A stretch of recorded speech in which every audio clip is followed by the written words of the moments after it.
بات 150 سال تک کم و بیش محیط ہیں. 1.5 صدی ہو چکی ہے اسلام کی ترویج و اشاعت کے لیے، عقائد کے اصلاح کے لیے، عقیدے کی پختگی کے لیے، اعمال کی درستگی کے لیے، اقوال کی سنجیدگی کے لیے، روحانی کیفیات کی بالیدگی کے لیے، کرداروں کی پختگی کے لیے اور عشق رسول کی وارفتگی کے لیے. گولڑا شریف کی خدمات جو ہیں وہ اپنی مثال آپ ہیں، اور 1.5 صدی سے یہ سلسلہ جاری و ساری ہے. اور صرف اعلی حضرت مجدد گولڑا شریف رضی اللہ تعالی عنہ آپ کی حیات پاک میں آپ نے جو عظیم خدمات علمی طور پر سر انجام دی ہیں اس کا تذکرہ آپ نے بار بار علماء سے سنا ہے.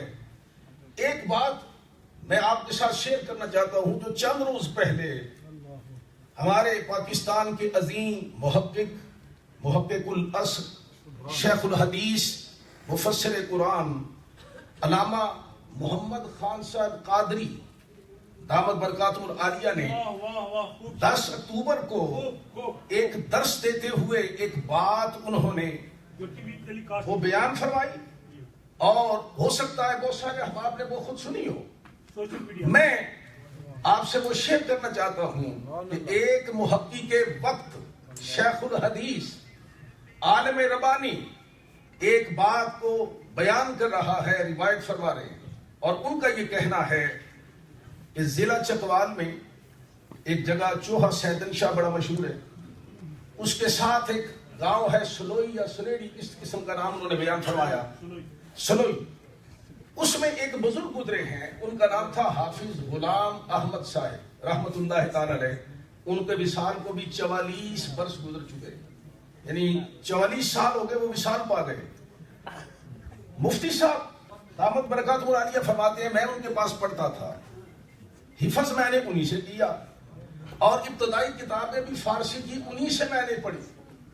حافظ غلام احمد صاحب رحمت اللہ تعالی علیہ وہ باقاعدہ فاضل درس نظامی نہیں تھے، لیکن ابتدائی جو کتابیں تھیں ان کو اس پر عبور حاصل تھا، مسائل وہ جانتے تھے، اور خاص طور پر فارسی پر ان کو دسترس حاصل تھی. تو ان سے میں نے گلشتہ بوستہ بھی پڑھی. یہ مفتی صاحب فرماتے انہوں نے اپنے وصال سے پہلے ایک واقعہ مجھے سنایا، اور وہ حافظ غلام احمد صاحب رحمت اللہ تعالی علیہ مرید خاص تھے مجدد گولڑا کے. ایک واقعہ جو سننے والا ہے اور اس کا ریلیونس اور تعلق اسی مجلس سے ہے. فرماتے ہیں کہ ہمارے گاؤں میں ایک مبلغ قادیانیوں کا آ گیا، اور آپ کو پتا ہے کہ یہ اقلیت قرار دیے جانے سے پہلے ان کو بہت ساری کھجلی ہوتی تھی. ہر جگہ پر وہ جا کر گوشت سنوائی کرتے رہتے تھے، ہر جگہ جا کر وہ علماء کو چیلنج کرنا. وہاں پہ آ گیا تو اس نے چیلنج کیا کہ آؤ بھائی میرے مقابلے پہ جو تمہارا مولوی ہے اس کو لے کے آؤ، میں ثابت کرتا ہوں کہ حضور کے بعد نبی آ سکتا ہے. وہ ثبوت دے آ کر کہ کیسے نہیں آ سکتا. اب یہ فرماتے ہیں کہ میں چونکہ مناظر تو نہیں تھا، یعنی حافظ صاحب رحمۃ اللہ تعالیٰ فرماتے ہیں میں چونکہ عالم تو نہیں تھا، مناظر نہیں تھا، تو میں نے اوائڈ کیا. لیکن اس کی جرت دیکھیے کہ وہ کچھ بندوں کو لے کر مسجد کے اندر آ گیا. وہ آ کر کہتا سیدھے ہو جاؤ مولوی صاحب، میں ثابت کرتا ہوں کہ حضور کے بعد نبی آ سکتا ہے. یعنی صحابہ تو یہ کہہ رہا تھا نا کہ قادیانی جو ہے وہ معاذ اللہ وہ نبی ہے، جھوٹا جو دجال تھا. وہ فرماتے ہیں کہ میں نے جب اس کو دیکھا تو مجھے اور کوئی بات نہیں سوجی، میں نے توجہ کر لی اپنے مرشد پاک کی طرف. آجان گولڑا کی بارگاہ میں عرض کی آقا اے میرے مرشد تیری بڑی خدمات ہیں، تو نے اپنا تن من دھن لٹایا ہے مصطفیٰ کی ناموس کے لیے اور عظمت مصطفیٰ کے لیے.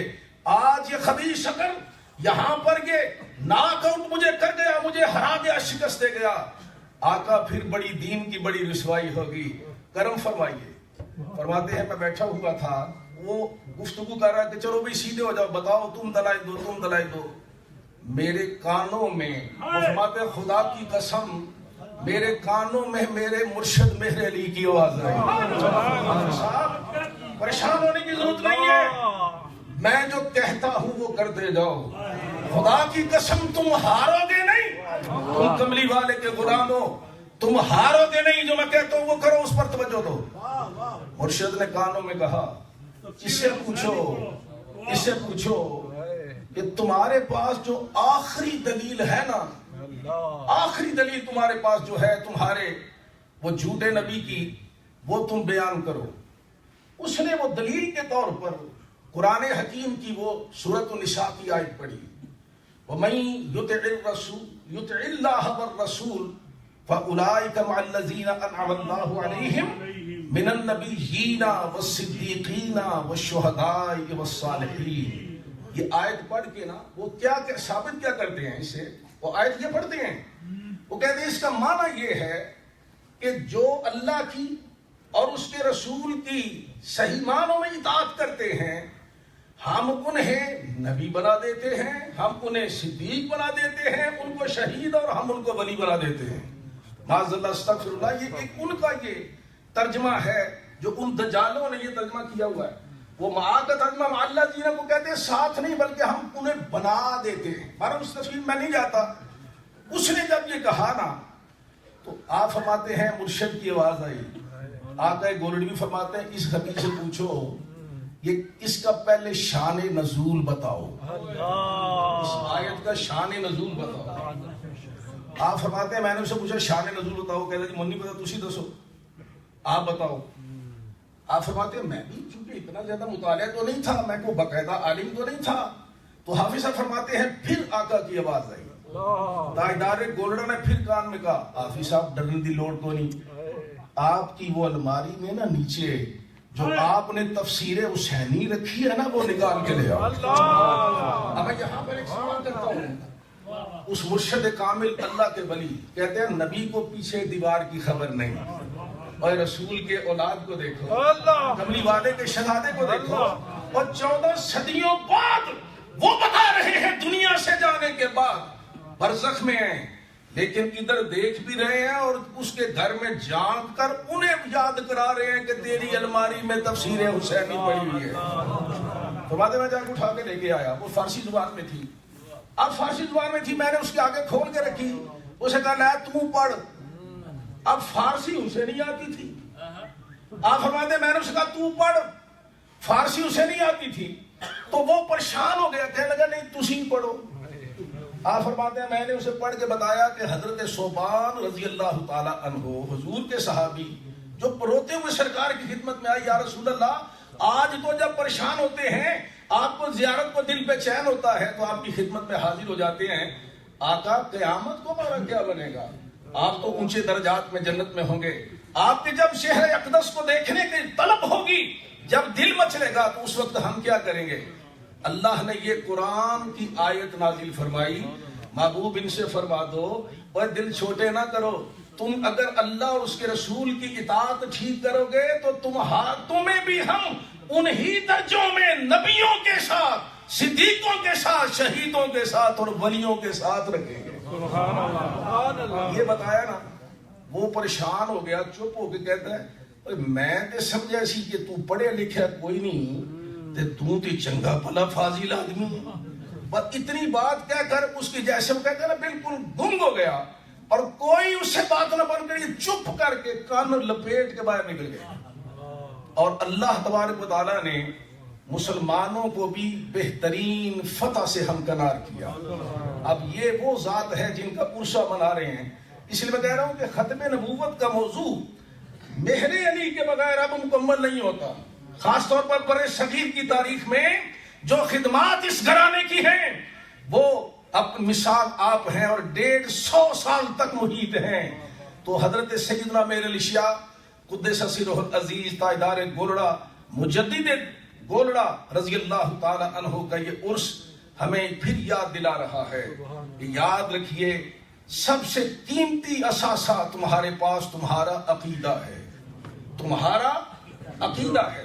عقیدہ کی حفاظت کرو، تھوڑے سے عمل بھی کام آ جائیں گے، لیکن اگر عقیدہ ٹھیک نہیں ہے تو پہلے ہی سیڑھی پر تم ناکام ہو جاؤ گے۔ قبر میں پہلا سوال عقیدے کا ہوگا، عمل کا نہیں ہوگا۔ کیوں؟ عقیدہ ٹھیک ہے تو تھوڑے سے عمل بھی، اور بعد میں پچھلے جو پہنچائیں گے نا ایصال ثواب سے وہ عمل تمہارے کام آ جائیں گے. لیکن اگر عقیدہ ہی خدا نخواستہ خراب ہوا تو کروڑوں پہاڑوں جیسے بھی تمہارے عمل ہوں گے تو بیکار جائیں گے.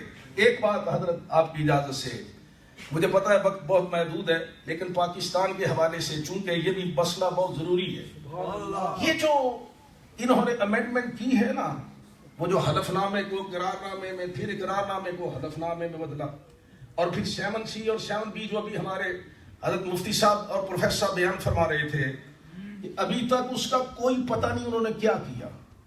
میں آپ کو صرف ایک بات عرض کرنا چاہتا ہوں اس مسئلہ میں، یہ کسی سیاسی کوئی وجہ کے ساتھ یہ حکومت کے خلاف باتیں نہیں ہو رہی، یہ حقیقت پر مبنی باتیں ہیں. میں 1 نومبر کو، یہ بدھ کے روز، یہ پچھلا بدھ گزرا 4 دن پہلے، اسلام آباد میں تھا. جو بار ایسوسیشن اسلام آباد کی ہے اس میں میرا ایک لیکچر تھا، اسلام کا تصور عدل. وہاں پر بہت سارے وہ کلا سارے بنے ہوئے تھا ہارون کا. میں نے اس کے بعد ان سے ایک سوال کیا، جو سینئر وہ کلا تھے سپریم کورٹ کے. میں نے ان سے پوچھا یہ بتائیے جو امینڈمنٹ ہوتی ہے پارلیمنٹ میں، اور وہ کہتے ہیں جی ہم نے وہ اس کو امینڈ کر دیا، ہم نے اس کو ٹھیک کر دیا، جو غلطی تھی اس کو دور کر دیا، اس کو چیک کرنے کا طریقہ کیا ہے ہمارے ملک میں؟ اب وہ خاموش ہو گئے.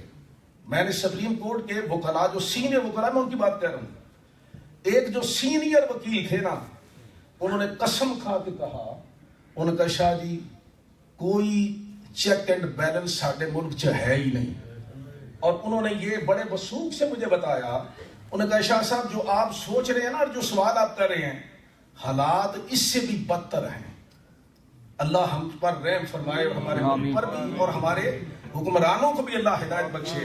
اس نے کہا حالات اس سے بھی برے ہیں. آپ یہ جو کہہ رہے ہیں نا کہ قرار نامے کو حلف نامے میں پھر بدل دیا گیا، قسم خدا کی ابھی تک پریکٹیکلی اور باقاعدہ ریٹن طور پر یہ بھی منظر عام پر نوٹیفیکیشن کو نہیں آیا. یہ بھی جھوٹ ہے. لہذا بعد ہم بڑے مطمئن ہیں کہ انہوں نے اقرار نامے کو پھر حلف نامہ بنا دیا. انہوں نے کہا کہ جتنا پوری وہ کلازیں تھیں اور جتنا ختم نبوت کے بارے میں وہ جو ترمیم کی گئی تھی، وہ ساری کی ساری انہوں نے واش آؤٹ کر دی، وہ ساری کی ساری ابالش کر دی انہوں نے.